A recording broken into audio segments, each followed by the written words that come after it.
Astuquilca, padre del suboficial de la policía Luis Astuquilca, que como recordemos participó en la Operación Libertad, y su presencia básicamente se debe a que el ministro del Interior dijo pues ayer que probablemente la pistola, uno de los armamentos que encontraron ahí, una pistola, le pertenecería a Luis. Gracias, señores, por estar aquí. Muy buenos días. General Quiabra, ¿cómo debe replantear el gobierno la siguiente fase en este trabajo que ha visto luces y se ha podido eliminar a estos 3 terroristas?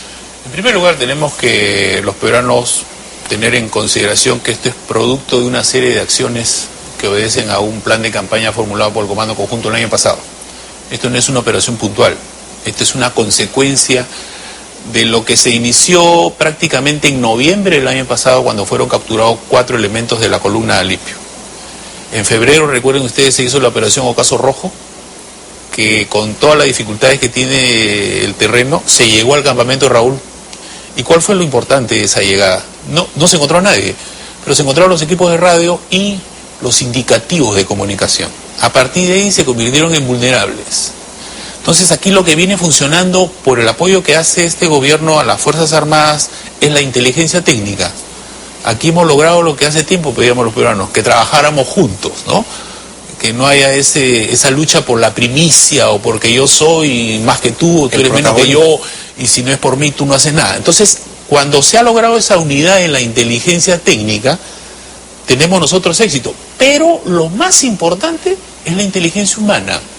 La inteligencia humana pasa por lograr la colaboración de la población que ya no quiere mensajes de violencia.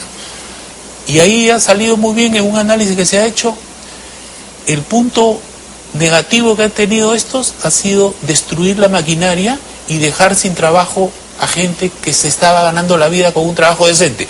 Porque no todos los hemos perdido dedicados al narcotráfico. Hemos perdido a las familias que hay que recuperar, ahí venía la pregunta. Claro. Pero aquí viene la inteligencia humana, ese mensaje que le están diciendo, no a la violencia. Te lo digo yo como poblador, y yo eso ya no quiero. Porque acá nos hemos quedado con un chip antiguo. Pensamos que los únicos que hemos logrado la modernidad por el internet somos nosotros, y que nuestros campesinos siguen siendo aquella gente inculta que va a alguien, les pone un mensaje de violencia y se convierte en una agrupación terrorista. Son borregos. Entonces hay que recordar que el Perú vive etapas. Tuvo una etapa muy corta, la guerrilla del 65, ha tenido una etapa de la subversión entre el 80 y el 2000, y hoy día estamos en la etapa del narcotráfico. Si el Perú no se da cuenta que el problema nacional es el narcotráfico, donde el teatro de operaciones es todo el Perú, vamos a nosotros a cometer el mismo error y quedarnos en las derrotas militares. Acá viene acompañamiento de una victoria militar con la presencia social del Estado. Hay que mejorarle la calidad de vida, sustituir la economía del narcotráfico en esta región del Brasil. Claro, lo valoramos muchísimo. Creo que acá el mensaje que tiene que llegar es que acá no hay nadie que sea imbatible, ¿no? La presencia matonesca, Floripondio, Artemio, ¿no? Gracias, y ahora Gabriel, ¿no? Se apareció pues ahí como un matón, ¿no? Estos deben saber de que tarde o temprano les va a tocar, ¿no? Y tarde o temprano les ha tocado. ¿Y cuál es el resultado? Unos debajo de tierra y otros en una 4x4. Pero no en una camioneta, sino en la 4x4 acá en la base naval. Entonces, el mensaje es que ya ellos deben sentirse muy vulnerables, porque los pocos que quedan dicen, te falta poco para que te toque a ti. Enfrentarse a la policía y a las Fuerzas Armadas de un país, un grupito de estos, tarde o temprano, ese es el mensaje. Entonces yo creo que si ese mensaje le está llegando a todas las huestes de ellos, que seguramente los tienen aislados para que no se contaminen de la modernidad que está llegando por esa zona, yo creo que eso los hace muy vulnerables, en particular al saber que la población no está aceptando mensajes violentos. Entonces, uno ve la operación del domingo y resulta difícil de calificar de remanentes, ¿no? A los senderistas que operan en el BRAEM quedan 5 jefes.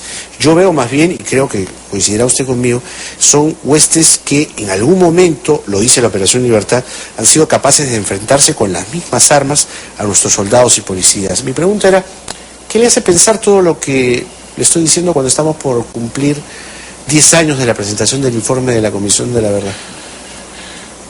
Que espero que después de esta operación no surja por ahí por qué murió, ¿no?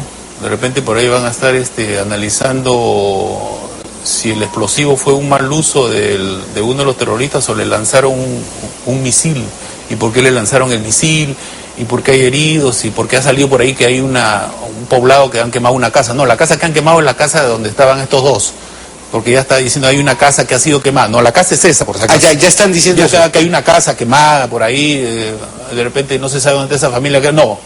Para hacerle juicio a la nuestra. Sí, al jefe. Claro. La casa quemada es donde estaban estos dos, que explotó el explosivo que lo estaban empleando, que les ha explotado en su cara. Entonces, el tema pasa porque en el Perú estos esfuerzos no se reconocen. Acá hay un efecto psicológico doble. El efecto psicológico que yo les señalaba sobre la vulnerabilidad que deben estar sintiendo ellos al saber que se escondan donde se escondan, tarde o temprano lo van a encontrar. Y el otro es el efecto psicológico hacia nuestras fuerzas de la policía y de las Fuerzas Armadas, que ven cómo los resultados compensan ese esfuerzo. Esta gente es la que tiene más de un año alejada de su familia, la que tiene más de un año trabajando, la que tiene más de un año haciendo operaciones que a veces no tienen resultados positivos, como por ejemplo cuando se llega al campamento Raúl y no se encuentra nada. Es un esfuerzo que no duró 2 días, duró mucho tiempo, mucho riesgo, porque es una zona que también tienen trampas minadas, pero que no se reconoce. Pero de repente es un esfuerzo que hoy o la operación que se hizo antes de ir a las 10 de la noche, ha tenido ese resultado. Entonces, aquí también debe ser el mensaje de que este es un tipo de operación que no puedes pedir resultados inmediatos, ni puedes decir en 2 años pacifico totalmente, porque son 2 grandes mentiras. Esto requiere mucho trabajo de inteligencia, mucha paciencia, y ojalá fuera así de ideal, que ante una inteligencia puntual haya esta reacción tan rápida de una patrulla que permita tener un objetivo. Si todo fuera así, sería exitoso, pero yo creo que hay que valorar que esta gente que está ahí defendiendo esa zona para darle la paz que se requiere, trabaja a fuerza y pulmón, porque si nosotros le diéramos más capacidad logística, mejores armamentos y mejor inteligencia técnica, seguramente que los esfuerzos serían más cortos. Ahora, le decía lo de la comisión porque ha sido una particular coincidencia que estos hechos ocurran en Ayacucho, ¿no? Porque ya vienen pues en estos días los responsos, las vigilias, las velas encendidas, el ojo que llora, ¿no? Por los 10 años de la CBR.